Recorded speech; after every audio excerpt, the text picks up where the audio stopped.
exhaustive, un travail impressionnant aussi par sa déclinaison opérationnelle, avec toujours cette volonté de lier les grands objectifs et des mesures très concrètes.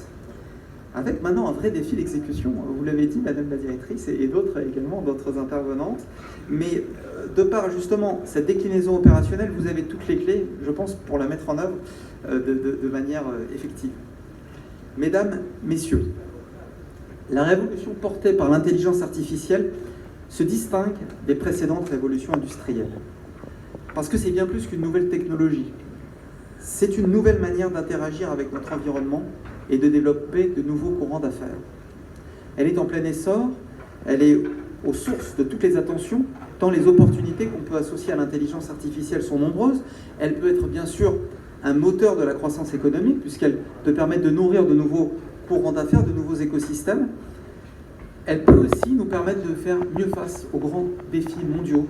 Je pense aux défis de la santé publique, aux défis du changement climatique, au développement durable, en renforçant la performance des services publics. Je lisais encore il y a quelques jours une intelligence artificielle qui surveille, analyse les images de centaines de caméras en Californie pour détecter précocement les incendies et permettre aux sapeurs-pompiers d'intervenir le plus rapidement. C'est un exemple parmi des centaines, parmi potentiellement des milliers d'autres. Mais bien sûr, ces défis ne doivent pas être sous-estimés. Elle est également une source de risque de controverse.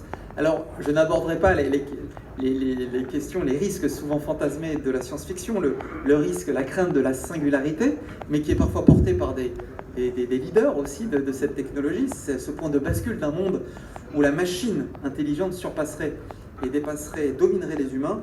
Nous n'y sommes pas, a priori, mais il y a des risques déjà actuels et déjà avérés. Le premier risque, le premier enjeu, c'est celui de la souveraineté. Si les technologies sont concentrées dans les mains de quelques entreprises issues elles-mêmes d'une poignée de pays.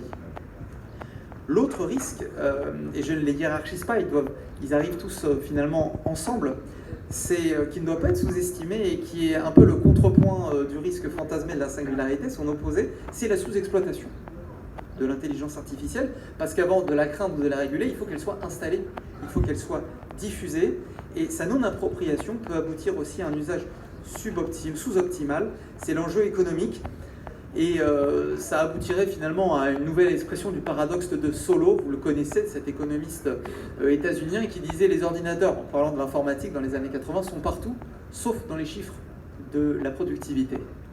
Alors l'intelligence artificielle, nous en sommes tous convaincus, je crois ici, peut être justement ce qui permettra de donner tout son potentiel à la révolution numérique. Mais encore faut-il qu'elle soit diffusée, qu'elle soit acceptée, d'où l'enjeu d'acceptabilité sociale et tout l'enjeu de l'investissement dans ces technologies. L'autre risque, c'est l'enjeu éthique, c'est celui d'une intelligence artificielle opaque, déresponsabilisante, aveugle à ses impacts, notamment environnementaux. Cela a été rappelé, la qualité de l'IA dépend aussi des données qu'elle mobilise. Or, son élaboration et ces données qui l'accompagnent donc peut être consciemment ou inconsciemment biaisées. Rappelons-le encore, intelligence artificielle certes, mais avec des finalités et un mode de fonctionnement qui sont toujours définis par des humains, et c'est bien là le sujet. Donc un principe de primauté humaine qu'il faut toujours avoir en tête, qui lui permet seule la responsabilité.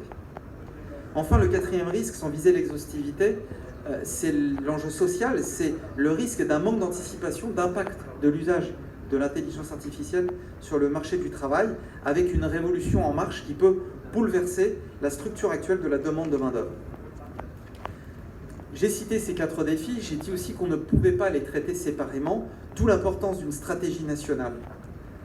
Alors, ces défis, la France doit d'abord les relever pour elle-même. C'est pourquoi la France s'est dotée d'une stratégie nationale en 2018, accompagnée d'un plan d'investissement de 2,2 milliards d'euros, un plan qui est complété par le président Macron qui a annoncé lors du dernier sommet Vivatech un nouvel effort de quelques 500 millions d'euros avec un renforcement de la puissance de nos supercalculateurs, la création de nouveaux pôles de recherche et de formation.